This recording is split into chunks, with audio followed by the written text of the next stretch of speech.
Fans du 9e art, bonsoir. Aujourd'hui on se retrouve pour une nouvelle présentation de personnages. Après Ultron et Queen Bee, je vais vous présenter Prometheus, ou Prométhée en français. Prométhée est un personnage créé en 1998 par Grant Morrison, un célèbre scénariste américain, et Arnie Jorgensen pour la partie dessin et design. Sa première apparition se fait dans le comics New Year's Evil, Prometheus.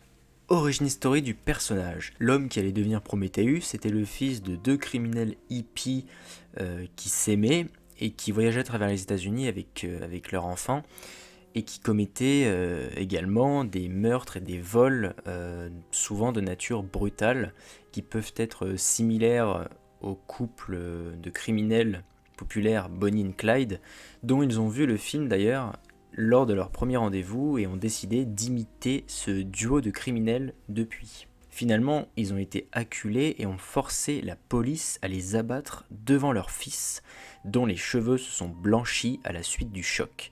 Cette nuit-là, l'enfant qui deviendra Prometheus par la suite a juré d'anéantir les forces de la justice. Il a trouvé plusieurs grandes caches d'argent que ses parents avaient acquises au fil des ans, de l'argent volé, et à son 16e anniversaire, il a fait chanter le chef du crime local pour qu'il lui donne encore plus d'argent.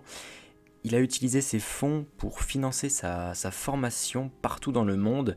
Il a appris notamment à mutiler, assassiner et combattre et à parler une douzaine de langues différentes. Il fit une formation de combattant clandestin au Brésil.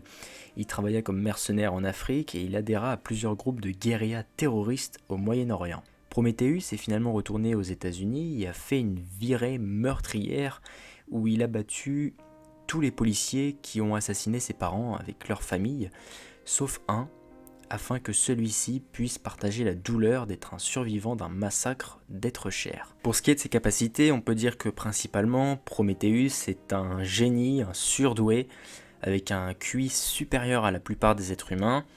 Il est spécialisé dans de multiples domaines de la physique, de la biologie, des mathématiques, de la technologie, des langues, de l'histoire et de la religion, et donc, par-dessus tout, extrêmement cultivé. Il aurait également des grosses capacités d'intimidation qui le rendraient capable d'influencer certaines personnes par la peur à la manière d'un certain homme chauve-souris. Il est expert en arts martiaux et maîtrise plusieurs formes de combat au corps à corps, mais c'est aussi un tireur hors pair capable de rivaliser avec Green Arrow. De plus, je ne parle pas forcément des armes à feu, car tout comme John Wick, Prométhée est capable d'éliminer une cible avec un simple lancer de crayon. C'est un tacticien et un grand stratège qui a par maintes reprises réussi à se tirer de situations extrêmement compliquées face à des méta-humains. Tout cela est dû à un travail d'analyse extrêmement poussé qui lui aurait permis de déceler les moindres faiblesses et failles de ses adversaires. Prometheus possède aussi un équipement très particulier et doté d'une technologie très avancée.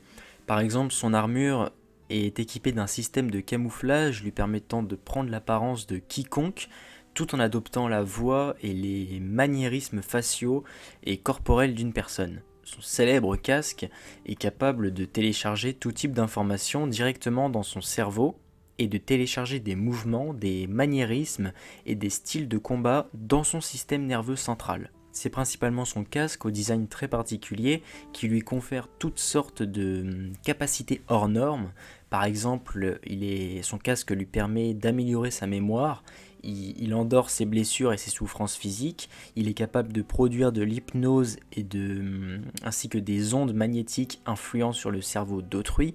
Le gars c'est un monstre, à ce niveau-là ne me dites plus que le gars est humain, il est over-cheaté, c'est un truc de fou. Maintenant, on va parler de ses multiples exploits et des comics qui valent le plus le coup d'être lus, des comics dans lesquels il apparaît évidemment et dans lesquels il a une importance centrale. Vous pouvez le retrouver dans le numéro 17 de GLA par Grant Morrison, intitulé Prometheus Unbound.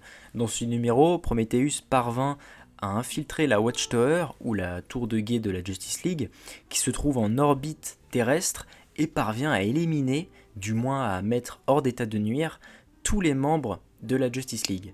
Même Superman, car Prometheus choisit bien son moment, il décide de s'emparer de la Watchtower au moment où des civils innocents sont en visite.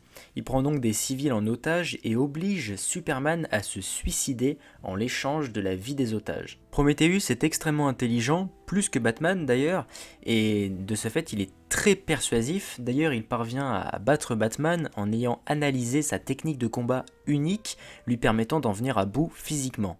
Il sera défait à la fin du comics, je ne vous révèle pas comment, mais il s'échappera par la zone fantôme. Ensuite, dans GLA World War III, il s'échappera de la zone fantôme, mais sera rapidement vaincu par Batman, ce dernier ayant étudié et pris connaissance des fonctionnalités du casque de Prometheus. Ainsi, Batman téléchargera une sorte de virus dans le casque de Prométhée. Ce virus sera directement transporté dans le cerveau de Prometheus et le rendra complètement inapte physiquement. Martian Manhunter sera par la suite chargé de garder Prometheus pour son emprisonnement dans une sorte de sommeil profond où il n'est plus libre de son esprit. Pour finir les recommandations, je parlerai de la suite de ces 2 récits précédents. Vous pouvez voir ces 3 numéros comme un arc, comme une trilogie sur Prometheus. Dernier volet de cette trilogie donc, GLA Cry for Justice. Après la mort de Martian Manhunter, l'esprit de Prometheus retourne dans son corps et il est donc libéré mentalement. Évidemment, il s'échappe et pénètre de nouveau dans la Watchtower après avoir attiré les principaux membres de la GLA ailleurs. Oh là. Alors lui, ça y est, la Watchtower, c'est censé être une zone classée secret défense international et un truc impénétrable, quoi. Limite, tu sais même pas que ça existe, mais lui, il y rentre comme dans un moulin, hein. Il y est déjà rentré plusieurs fois. Et là, c'est la branlée. Il battra l'entièreté de la GLA à lui tout seul, du moins les membres secondaires, pas les membres principaux, comme par exemple Zatanna, Atom, Black Canary, Firestorm, Animal Man, Hawkman ou encore Green Arrow, et j'en passe, témoignant de la surpuissance presque divine du gars, qui, je le rappelle, n'a pas de putain de pouvoir. Je ne raconte pas la fin de l'arc, pour laisser du suspense, mais ça se termine de façon très brutale. Bref, on en a fini avec cette vidéo, qui m'a demandé un temps de fou. J'ai dû passer 2 semaines à écrire cette vidéo, c'était très très long, très pénible. La prochaine présentation de personnage sera sur un perso qui m'est beaucoup plus familier et que je connais presque parfaitement, ce sera beaucoup plus simple du coup, parce que là j'avoue que Queen Bee et Prométhée, ce duo là c'était très compliqué, même pour moi. Ce sont des personnages qui sont déjà secondaires de base, mais en plus de ça, introuvables dans des comics français, uniquement dans de la VO. Bref, ce personnage est clairement surcheaté, et ça en devient n'importe quoi, mais c'est du coup un ennemi absolument redoutable qui a plusieurs fois vaincu la GLA tout entière à lui tout seul. Maintenant, pour les présentations de personnages, je vais faire quelque chose, je vais les classer. Je vais faire un classement des personnages par ordre de préférence. Mais avant tout, j'aimerais parler d'une chaîne de comics qui m'est très à cœur, que j'aime énormément, c'est la chaîne Ose Comics.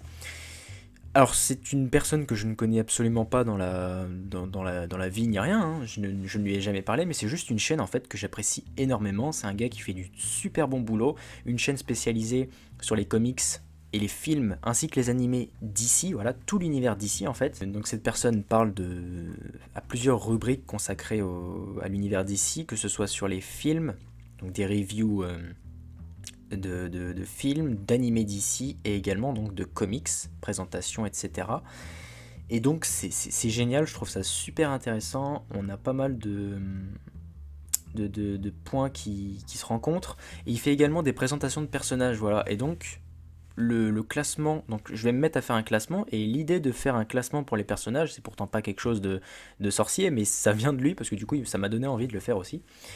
Donc je vous encourage vivement à aller jeter un coup d'œil à cette chaîne et à vous abonner, parce que c'est quelqu'un qui fait du super bon boulot et qui mérite clairement d'avoir plus d'abonnés, quoi. Tout travail mérite salaire, et il y a des vidéos notamment ces présentations de personnages, qui demandent un sacré boulot. Moi-même qui en ce moment fais des présentations de personnages, je me rends compte du travail que ça fait, et avoir un soutien derrière, ça fait toujours plaisir. Donc foncez. Donc ensuite, pour ce qui est du classement des personnages, alors là on en a présenté 3 pour l'instant: Ultron, Queen Bee et Prometheus. Donc je vais placer Ultron en première position, Prometheus en deuxième et Queen Bee en troisième. Voilà. Donc on fera ça à chaque fois et au bout d'un moment, ça c'est vraiment quelque chose d'intéressant parce que plus on aura de personnages et plus vous verrez, vous allez apprendre à connaître mes goûts en fait. Vous allez voir mes centres d'intérêt principaux pour les personnages et ceux que je préfère et ceux que j'aime le moins. Donc voilà, j'espère que cette vidéo vous aura plu. Sur ce, je vous dis à plus. C'était Pyro. Ciao, ciao.